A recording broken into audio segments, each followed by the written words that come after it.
নমস্কার বন্ধুরা, শুভ দুপুর। তো দেখো, আজকে আমার ঘরে চলে এসেছে দুটো পার্সেল। আর পার্সেলের মধ্যে রয়েছে তারা মায়ের ভোগ।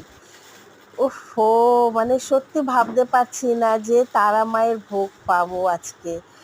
ঠাকুমা, মা এদের কাছ থেকে শুনে এসেছি যে ভোগ দর্শনে দুর্ভোগ কাটে। তা সত্যি কিনা জানি না, তবে এটা আমি জানি যে ভোগ পাওয়া কপালের দরকার, ভাগ্যের দরকার। কপালে যদি না থাকে আমি পেতেও পাবো না। যেমন আমি মানে ভাবতেই পারছি না আজকে আমি তারা মায়ের ভোগ প্রসাদ পাবো।